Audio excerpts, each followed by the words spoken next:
Olá, tudo bem? Para quem não me conhece, eu sou o professor Aldo e para quem me conhece, também eu sou o professor Aldo. Dando a continuidade nas nossas aulas, essa videoaula é para o primeiro A e primeiro B de História. Tá? Nós estamos trabalhando a Grécia Clássica. Antes de iniciar a aula, nós vamos fazer a chamada, tá bom? Pedro Henrique, Paola. Perguntar para vocês, a Paola é a Calypso? Acho que é, né? Tá sumidinha, né? Pedro Campos, Maria Clara, Stella, Otávio, Sara, Rafael Gomes, Tuliane. A Tuliane colocou aqui que ela é do primeiro C. Será que ela veio para o primeiro A ou primeiro B? Ou ela respondeu no nosso questionário? Não sei. Tuliane, se você puder ajudar a gente para saber se você veio transferida ou você respondeu errado. Seja bem-vinda de todo jeito, tá bom? Fique à vontade de sempre responder o nosso questionário. O Pablo, a Maria Clara e a Júlia Paduá. Né? Fiquei imensamente feliz essa semana que tanto a Sara quanto a Júlia mandou fotinhas do mapa mental que elas estavam realizando na hora de fazer as pesquisas da aula. Né? Olha, muito obrigado. Foi um prazer rever a letrinha de vocês, ver que vocês estão se dedicando. O momento é o momento da gente se organizar mesmo, pessoalmente. Nós, professores, à distância, nós não temos noção de como vocês estão se organizando. Nós só esperamos que vocês façam, né, com bastante disciplina. Parabéns. Então vamos voltar? Então, essa semana nós vamos trabalhar algumas ideias sobre as cidades-estados grega e também a política, né? Em especial de um autor grego muito especial, chamado Aristóteles. Você já deve ter ouvido falar nas aulas de filosofia. Então vamos lá. Lembra que a cidade-estado é uma cidade dentre várias na Grécia. Então, Grécia não é uma cidade. Grécia é um território. Né? E esse pedaço de terra tem a localidade que nós chamamos de a Península Balcânica, que compreende esse território grego, é grande. Então, dentro do território tem várias cidades, né? Cidades autônomas, ou seja, eles podem decidir sobre o que quiserem. Tanto que as duas mais famosas, Esparta e Atenas, Esparta decidiu que a sua economia era uma economia de guerra, portanto elas eram guerreiros, e Atenas a sua economia era comercial. Eles decidiram, né? Eles tinham autonomia para isso. Tá? Então pense, olha, Grécia é um amontoado de terra, uma localidade geográfica, né? E dentro da Grécia, né, tem as cidades-estados, ou seja, cidades autônomas. Professor, e aí tem uma pergunta dessa no questionário. O que elas têm em comum? O que as cidades gregas deste momento têm em comum? A língua apenas. E quem não falasse grego era considerado um bárbaro, tá bom?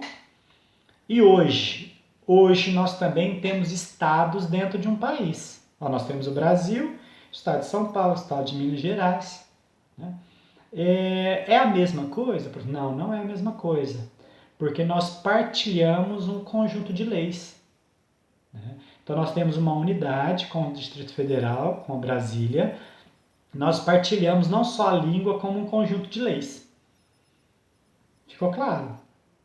Caso não, me chame que aí eu vou ajudando, tá bom? Então esse é um primeiro ponto. O segundo ponto é a questão da política. Né? Então nós sabemos que a nossa cidade-estado mais interessante para discutir a política é a Grécia. É Atenas. Grécia é a grande localidade, né? Então Atenas ela será a nossa cidade principal, que eles vão trabalhar o que é política. Ele vai dizer, o Aristóteles, que o homem, ele é um ser político. Ele é de natureza política. Né? Muito, muito interessante isso. Então eu vou ler o texto de Aristóteles aqui. Vocês vão ver que a nossa musiquinha, que eu vou cantar na aula que vem, ela cresceu um pouco. Coloquei mais elementos na nossa música, né, que eu vou cantar na aula que vem. Nós temos aqui para a atividade desta semana. Pensar na cidade-estado e também pensar na política. Olha o texto de Aristóteles. Ó. Fica claro, portanto, que a cidade participa das coisas da natureza, que o homem é um animal político por sua natureza e que tem que viver em sociedade. É aquele que, por instinto, não por inibição de qualquer conjuntura, deixar de participar de uma cidade, é um ser vil, ou seja, é uma pessoa que merece desprezo. Tá? Esse indivíduo é merecedor, segundo Homero, da censura de umas 100 famílias. Aí é como se fosse, olha, você não participa dessa sociedade. Ó, 100 famílias quer dizer, olha, você está excluído. Sem leis e sem lar, pois ele tem sede de combate, não é capaz de submeter a nenhuma obediência. Então fala assim, olha, o ser político, ele é obediente, ele discute, ele formula um jeito de viver. Pode parecer complicado, mas olha, nós estamos falando de um filósofo que propôs um conjunto de leis para a sociedade viver. Dentro desse conjunto de leis, quem consegue obedecer às leis é considerado humano, é considerado cidadão. Quem não é considerado um ser de desprezo. Então, quem é o cidadão para Aristóteles? Quem pratica política. E quem não pratica política são pessoas que devem ser desprezadas. Quer um exemplo de pessoas a serem desprezadas?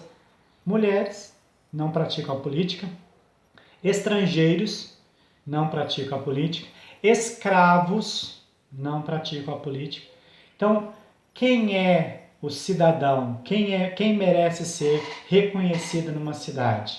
Homens que discutem a política. Entendido isso? Olha, nós estamos falando em várias cidades-estados, dentre elas uma que pratica política, Atenas. Né? E aí eu coloquei um texto de Aristóteles e algumas perguntas para vocês, né? Que eu vou ajudar vocês agora aqui, né? Com as perguntas, ó. Com base nessa ideia de Aristóteles de que o homem é um ser político, explique qual a importância que o filósofo atribui ao homem e à cidade. Essa relação entre homem e cidade, fala assim, olha, a cidade se constitui e quem governa a cidade é o homem, é o político. E quem não governa a cidade não tem importância. Tá? Então, somos um animal político, segundo Aristóteles. Essa é uma pergunta. A pergunta número 2. A cidade-estado, polis, é uma forma clássica de como as cidades gregas se organizam politicamente.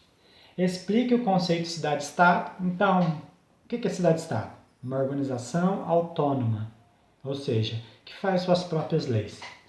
E diferencia do conceito político de cidade contemporânea, ou seja, a cidade hoje é diferente? É.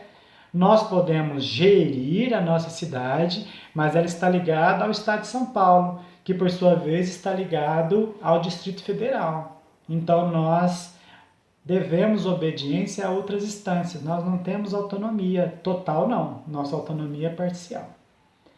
Tá? Então, na primeira pergunta, a importância dessa relação, né, homem-cidade. Segunda pergunta, diferenciar cidade-estado grega e cidade contemporânea. E a terceira, conforme a afirmação de Aristóteles, O homem é um animal naturalmente político que habita e se faz feliz na cidade. Olha que afirmação que o Aristóteles faz. Ele é feliz habitando a cidade, é um animal político. Ao refletir sobre a democracia ateniense, podemos afirmar que ela foi um lugar de participação de todos. Podemos afirmar isso, que todo mundo participava da política em Atenas? Não, né? Nós vimos na aula passada que as mulheres não participavam. Os escravos não participavam, os estrangeiros não participavam. Por mais que habitassem a cidade, eles não participavam. Então a democracia lá era uma democracia que excluía as pessoas. Não era um governo de todos. Então aí você justifica a sua resposta, né? A primeira resposta para a terceira pergunta é que esse regime, essa participação não era para todos. Como que você justifica? Que mulheres não participavam, estrangeiros, escravos também não. Olha, a história é fantástica. Olha que coisa mais legal que aconteceu com a vida de Aristóteles. Aristóteles ele era filho de um médico e por isso ele pôde estudar. Ele estudou com um cara bastante famosinho chamado Platão, um dos maiores filósofos gregos, né? Em especial um filósofo ateniense. Platão, ao morrer, tinha o seu discípulo mais dedicado, que era Aristóteles. Esse que escreveu o pequeno texto de vocês. Então, quem assumiria a sua cadeira na academia, né? A academia era um lugar de muito prestígio, onde alguém podia ensinar.